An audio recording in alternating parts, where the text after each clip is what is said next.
No role plays, just real. Chris and Lorenzo share 4 decades of combined experience to help you become a more effective leader. We've never really, as a workforce, spent a lot of time on making sure we're developing good leaders. We'll be able to share stories, experience, mistakes, failures, successes. This is Hacking Your Leadership.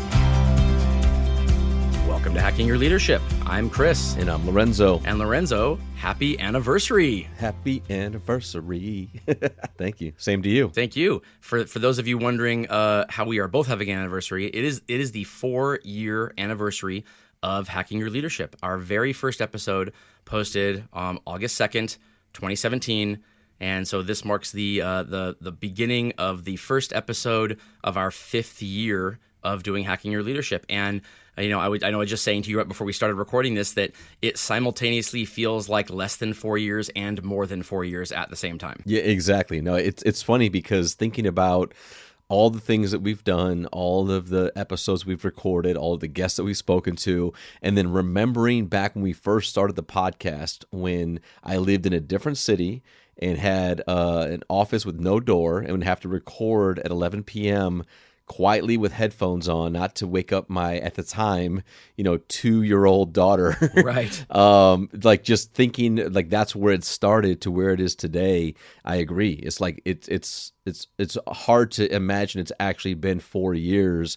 But at the same time, it felt like we've got a lot done in 4 years. We have more than 500 hours of content that we have put out.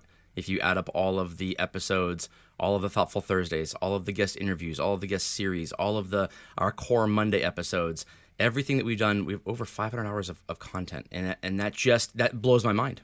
Honestly, I can't wrap my head around that. That's a lot of time. A lot of time, and 3 million-ish downloads. Like we're not exactly sure. Yeah, I think just as we've learned in the podcast, business and kind of the metrics and how you measure things and things like that. Like it's been kind of crazy, and it's I've enjoyed it a lot, especially just the journey of connecting with other podcasters, going to some of the podcast conferences, talking about podcasting. It's been a lot of fun, and I think it's been very enjoyable. And I think back to back just over 4.5 years ago when I first got into podcasting. Like for me, it was about getting back into some type of radio, internet radio or something, and then the fact that it started off with Life of Lozo, and a couple episodes in, people said you should talk about leadership. I called you. I said, I'm going to send you questions that people want me to answer. You asked me the questions. So you can go back right now and check out the Life of Lozo podcast. And like I said, I think it's like episode, 4 or 5 and 6, something like that, where we just talked about leadership. And that was really the spark of Hacking Your Leadership podcast. And just people really enjoyed our conversation. And just to think that when I started podcasting, this was not a part of the plan whatsoever.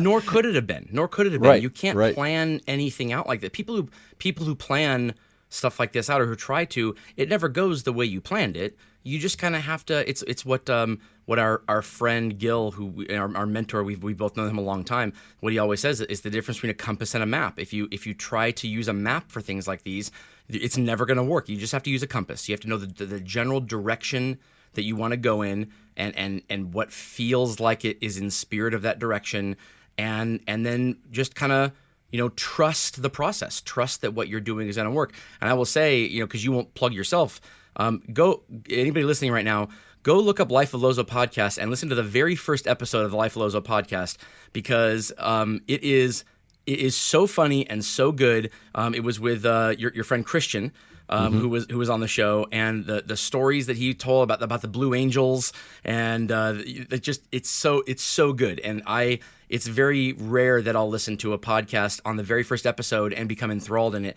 And I just thought, okay, there's something here when it comes to that, and I wanted to be do something with this. I could see there was something there. Yeah, no, and it was a lot of fun because it was just a matter of talking to friends and people in my network about stuff that I was interested in, they were interested in, and it was just a good time. And I think when you talk to friends and people that and you can talk about stories and things that you've learned, I don't know. It was just a lot of fun. And now I think of like on the weekly, how many messages and emails, text messages, direct messages that we get from people around the world that are just like I came across your show. I had a friend of mine that listened to the show, and they sent me an episode because I was going through something in my leadership journey, and like now I'm a fan, I'm a loyal listener, and here's my question or here's my situation. Like just the fact that you and I started the podcast talking about things that we thought from a leadership standpoint, like these are things that people should think about, and like these are from our mistakes, these are from our lessons that we learned, these are things that we felt needed to have more, dialogue around when we're trying to help people become better leaders. And then the fact that so quickly our listeners jumped in and immediately started to give us content and send us articles and send us videos and ask questions. I think that was probably the biggest, the biggest shock to me was how much it felt like this type of content was needed in the leadership space, and how quickly the show just kind of caught on and it just started to spread throughout. And again, you and I have been doing leadership for a really long time. We have really big networks of people. We know a lot of people in different industries, different organizations, different companies. But the fact that that people really kind of stuck to it quickly, to this day still amazes me. I think one of the reasons, so first of all, I couldn't talk about something just from a standpoint of, oh, this is needed or other people would need this. It has to be something that I would enjoy. I could do that for an hour, but not for hundreds of hours, not for 4 years. This has to be something that I am passionate about too, in my, like the downloads and the streams and the listeners and the fans could drop to 99% down to 1% tomorrow. And this content is still content. These topics are still things that I learn because I want to get better in my own personal life. I have learned from my mistakes, and I enjoy talking about this. I enjoy this kind of process of self-betterment when it comes to leadership. The fact that people want to listen also, it adds a hefty responsibility on it, because I try to pick and choose my words more carefully than I would have if it was just you and I talking in a room. But again, it still has to be something that I'm passionate about doing. The moment that I stop caring about this is the moment it's going to have to stop, because I just can't put the time into it that is needed, for something that I just don't care about. And I know you probably feel the same way. No, absolutely. I think it's when people ask me about, starting a successful podcast or having a successful podcast. And again, it's so, you and I still talk about this, like kind of like imposter syndrome of like, we don't even believe like the impact or the downloads or the listenership and all that type of stuff, because it's never been about that for us. Right. But when people ask me about it, I'm always like, well, I guess here's kind of where I landed. You have to have a lot of passion for the thing that you're going to talk about, which is what you just said. Like, you really have to enjoy it. You can talk about it for hours. You can talk to other people about it.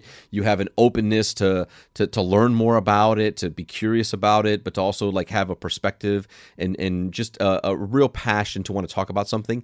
And then the second part of it is you have to be some type of an expert in the space. And again, it doesn't mean by title, by degree. Sometimes it's just through experience or tenure, or that you've really spent a lot of time doing this thing or researching this thing. It doesn't matter. But you have to have a balance where not only are you passionate about it, but you know enough about the thing to be able to provide some value or perspective that people would appreciate. And again, you can have a podcast about your life and all the things that you've gone through and how you feel about those things and your struggles. And you know what? There will be people that will align and listen to that, because they may be going through the same things, or they may be seeing the world the same way in which you see it. But when it comes to topic-based podcasts like this, those two things for me are the biggest two things. And here's the reality. Even though we have this podcast, even though we've been doing it for 4 years, even though we may have all these downloads and accolades, we're still learning every single day. And we're still sometimes making mistakes, and we're still, approaching things with not enough of a perspective, or too narrow in how we see some things. And we've had plenty of times where we've had our listeners reach out and say, hey, I listened to this episode and I disagree, or I listened to this episode and have you thought about this? And we've taken that feedback and we've talked about that feedback on the show, letting listeners know that we appreciate it. Because again, this is not about right or wrong approach to leadership. This is literally about advice, thoughts, examples, stories, mistakes that we can share. And I think for a lot of people that works well because that's how they are living life as well. Yeah, I agree. I will add a third thing to that, and to those two that you mentioned, and this is what I want to talk about in this episode. And that third thing is consistency.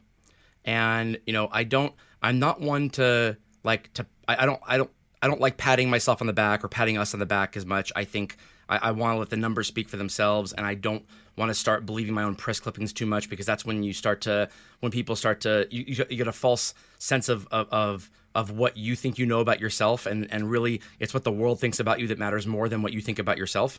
But I think consistency is important, and I will pat ourselves on the back a little bit by saying that we have been incredibly consistent in terms of a few things. One, the episodes themselves. We every change that we've made to the show, when it comes to the scheduling, when it comes to the offerings, have been planned.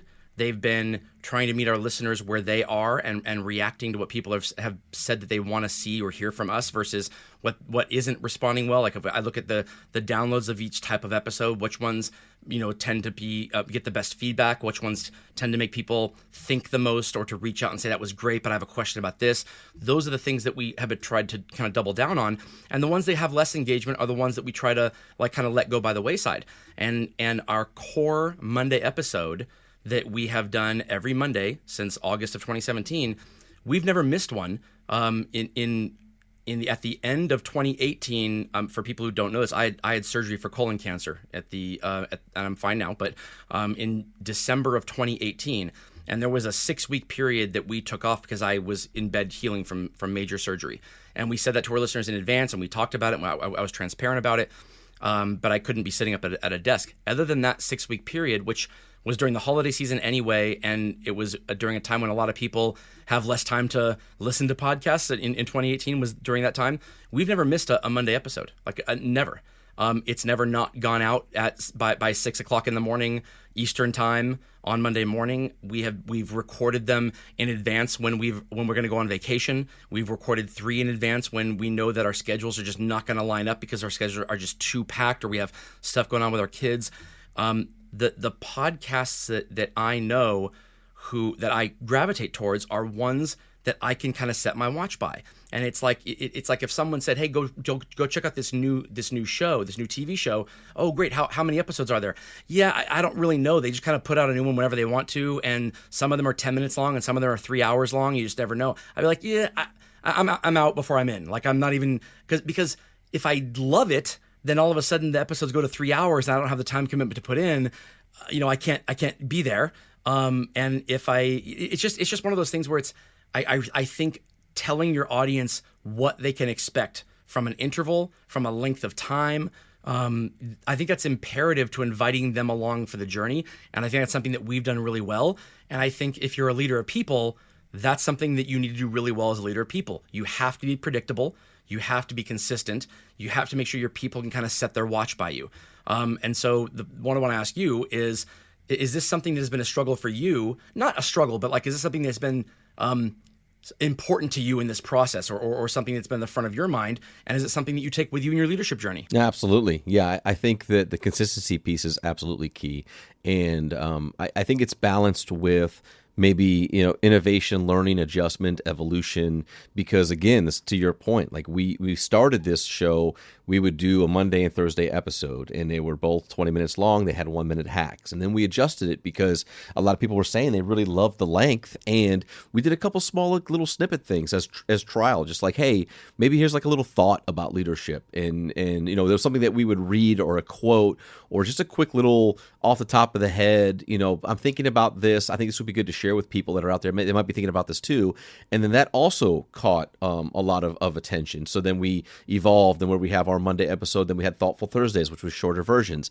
Now fast forward to where we are today with Thoughtful Thursdays, and it's you and I back again. Now they're 10 or 11-minute episodes. There's a little bit more dialogue because some of the feedback from our listeners as well is like, look, I've enjoyed it. I enjoy the different things you have approached, but I also enjoy the back and forth dialogue. Yeah. Because, while you both are aligned on a lot of the values and things like that you talk about, you both have a slightly different perspective on many of these topics. And I think it's a good balance. So again, like we've continued to evolve and change. But I think to your point, that consistency part is key. And of course, like from a leadership standpoint, absolutely. People, you want people to have a really good sense of who you are, what you believe in and your core values, and how you show up every day. That you want that level of consistency there, so that they can then feel confident in being able to build a relationship, to work together, to not feel like, oh my gosh, I don't know how this person is going to show up today,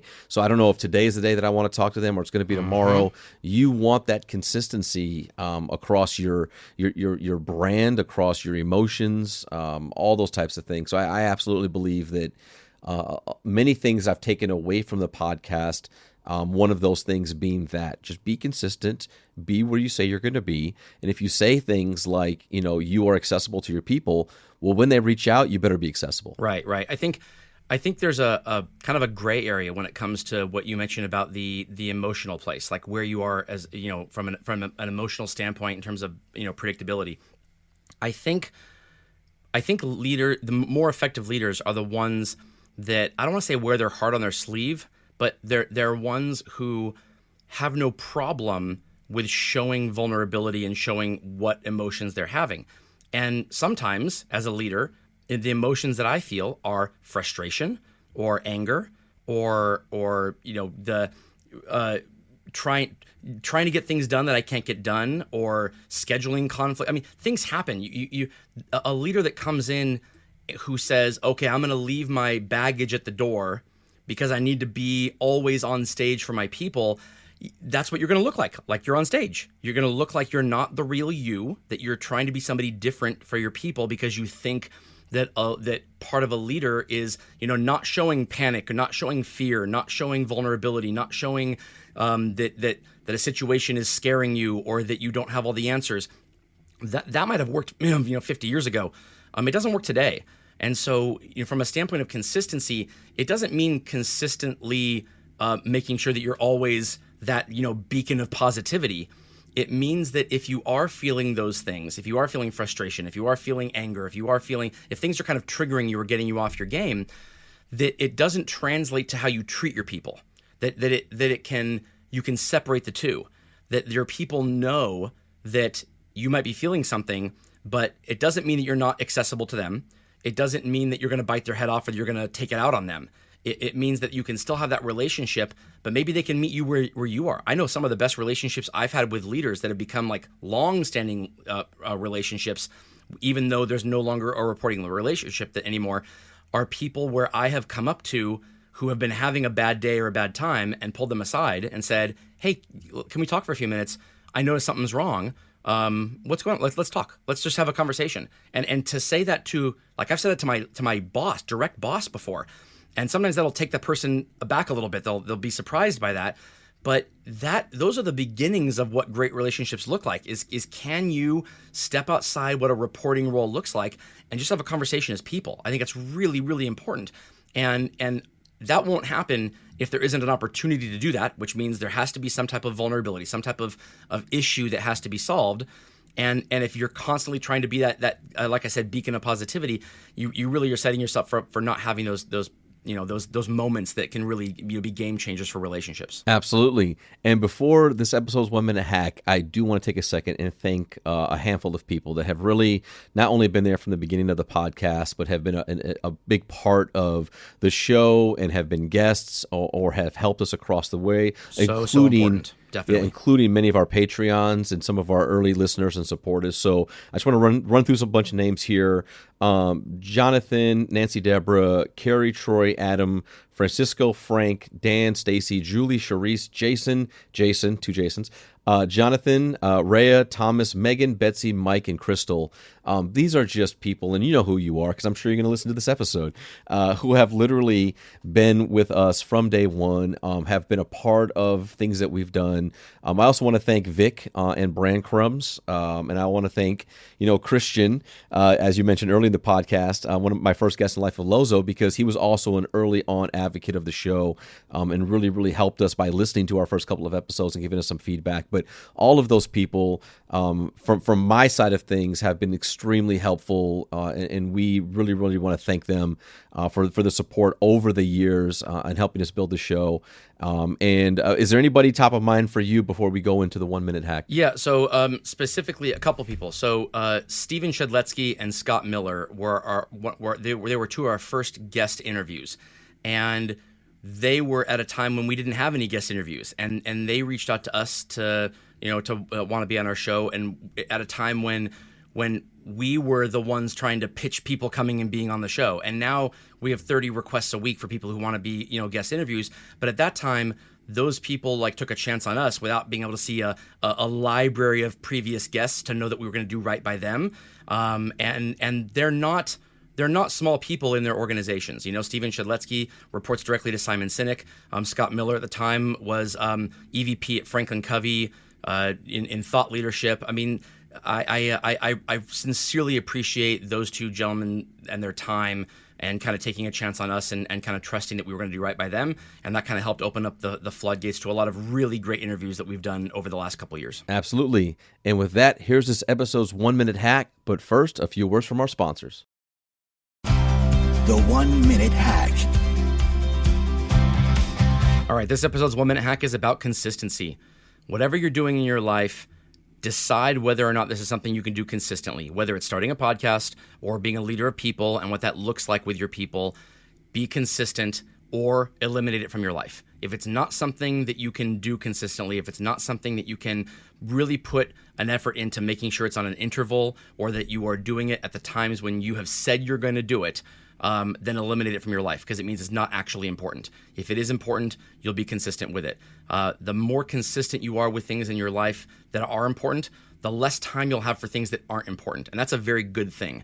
The less consistent you are with things that are important, the more kind of opens the doors to filler things coming in there that can mask themselves as important, but they really aren't important. You'll become a better leader to your people that way. You'll become more committed to the things in your life, whether it's a hobby or something that can make you money or start a business. All of those things are really important, and none of them happen without consistency. So take an inventory of your life at this point. Write down the things that you do consistently, the things that are important to you. And if there are things that are important to you that you don't put any consistent time and effort into, think about ways in this year going forward that you can add those things to become more consistent in those items that you say are important. Absolutely. And with that, it brings us to the end of this episode. This is Hacking Your Leadership. I'm Lorenzo. And I'm Chris. And we'll talk to you all next time.